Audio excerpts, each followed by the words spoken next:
The air is thick with the smell of rotten drain. It clings to Allosaurus' skin, a second height of moisture that never dries.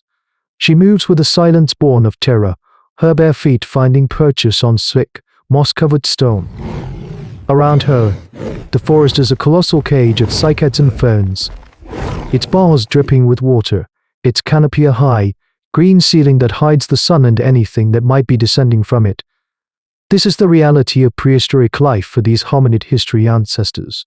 Her mate, Kor, is a few paces ahead, his knuckles brushing the damp earth, his powerful shoulders tense. His stone axe is a crude thing of flint and vine, but his grip on it is absolute. They are a family of Homo Habilis, scavengers on a world that does not want them. A recent kill has drawn them here, the half-eaten carcass of a lumbering herbivore, its flank ripped open by claws they dare not contemplate.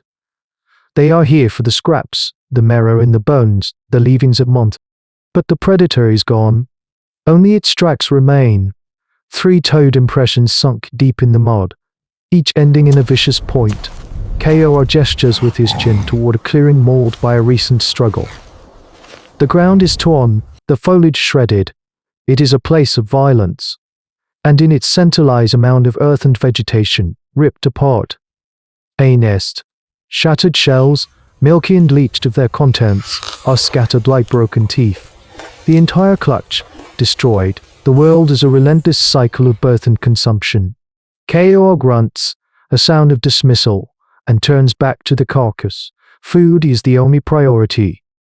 But Allosaurus hesitates. Her gaze, sharper than claws, catches a flicker of wholeness amidst the ruin. She moves toward the ravaged nest, her steps slow and deliberate. Tucked beneath a massive, overturned frond, one egg remains. It is perfect, a smooth, pale stone the size of her two fists pressed together, its surface a faint, mottled blue, intact, unbroken. Kor sees her stop and lets out an impatient hiss. He points to the egg, then to his mouth. Food. It is the simple, brutal calculus of their existence. An unexpected bounty. Protein. Life for another day. Allosaurus does not move to break it. She reaches out, her long fingers tracing its cool, unblemished surface. She has watched from the shadowed safety of the caves as the pack of Deinonychus moves through the undergrowth. Swift, intelligent, a synchronized storm of claw and tooth. She has seen their coordinated hunts, the way they flow around prey like a river of death. A terror, but a clever terror. Kor approaches, his frustration plain. He reaches for the egg. Allosaurus pulls it back, cradling it against her chest. He stops confused. He sees a meal. She sees something else. Not a pet. Those concepts do not exist. She sees the pack's lethal intelligence, its coordinated fury, currently locked inside a fragile shell. It is a thought so alien, so deeply querulous, it has no words. It is the kind of leap in thinking that defines human evolution, to take the fire of the world's most efficient killer and bring it into their hearth. Kor growls a low warning. This is madness. It is inviting a fang into the heart of their family. Allosaurus meets his gaze, her expression unyielding. She holds the egg tighter. In a world ruled by giants and teeth, perhaps the only way to survive is to own a sharper tooth. It is a gamble against nature itself, an act of desperate, audacious foresight. She will not break it. She will hatch it. The thing that emerges from the shell is not a monster. Not yet. It is a fragile, shivering creature of downy fluff and disproportionately large eyes that fix on Allosaurus' face. She names it Claw. The name is a prayer and a warning. For weeks, it is a demanding but manageable presence, its chirps filling the small cave. Allosaurus feeds it chewed insects and strips of scavenged meat, a task that Kor watches with a permanent scowl, keeping his distance from the noisy, snapping beak. But the fluff gives way to proto-feathers, a mottled coat of brown and grey. The legs lengthen into sinewy weapons, and the namesake claw on each foot, a miniature sickle of horn, grows with alarming speed. Claw is a machine built for one purpose, and it practices its function on everything: fallen leaves, scurrying lizards, and the shadows that dance on the cave wall. This is Dinosaur IOS in their home. The family S life rearranges itself around the creature. Food is now hidden on high ledges claw cannot yet reach. Sleeping positions are shifted, with the adults forming a protective barrier around him. Kaoa hardens a fire-poked spear, not for the beasts outside, but for the one within. He keeps it by his side always. The tension is a living thing in the cave, a foul air that never clears. One evening as Tom Todd less too close, clawed us, but with the pure, unthinking predatory reflex of a hunter. Its head snakes slow, its body tenses. Kaoa roars and lunges, the spear's point jabbing the dirt inches from Claw's head. The Deinonychus screeches, a high, metallic sound that chills the bone, and leaps back, its intelligent eyes flitting between the angry male and the source of the food scent, the child. Ilara snatches him away, her heart a frantic drum against her ribs. In that moment, the line is drawn. Kaoa sees an abomination, a timer counting down to tragedy. He raises the spear again, but Ilara steps between them, her body shielding Claw. She stares at her mate, her expression as fierce as any predator's. She is not blind to the danger. She feels it every second, but she also sees the alien intelligence in Claw's gaze. It learns, it watches them, mimics them. When Kaoa knaps a new hand axe, Claw pecks at a similar-shaped stone. It is a chilling echo of their own primitive technology. It grasps the complex social structure, the pack dynamics of their small family, with an unnerving accuracy. It defers to Claw's aggression, seeks food from Ilara, and treats him as a strange, untouchable subordinate. It is a member of the clan, a twisted, terrifying one. To nurture it is like holding a newly sharpened flint. It can be the tool that saves you, or the blade that slips and severs your own artery. Holding this living weapon is her contribution to their survival skills. She will not let Kaoa destroy the most dangerous and promising thing they have ever possessed. The first sign is a tremor in the stone floor of the cave, a deep thrumming that travels from the earth into their bones. It is a feeling that silences the insects and sends the small lizards scattering for cover.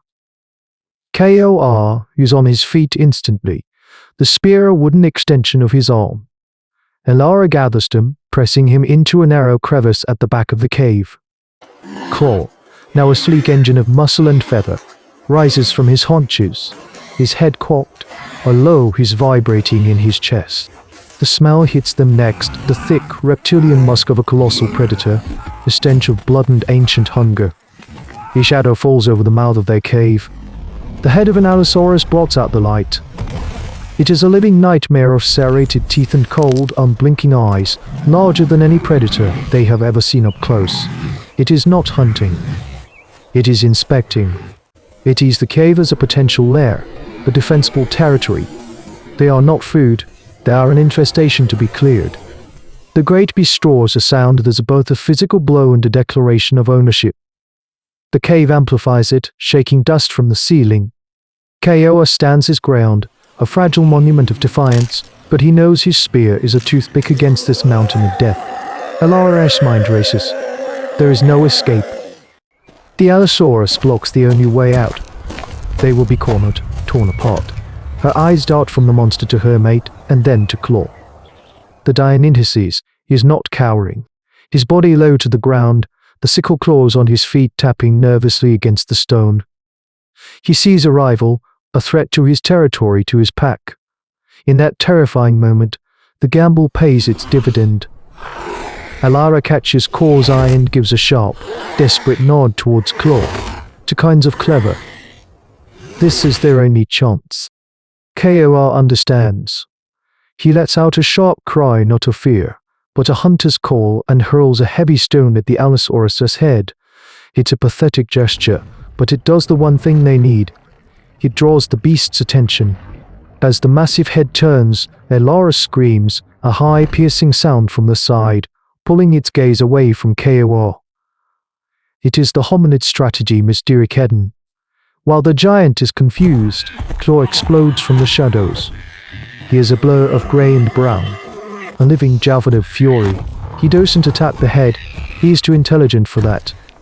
He slams into the Allosaurus's massive thigh, his sickle claw punching through thick hide in a spray of dark blood.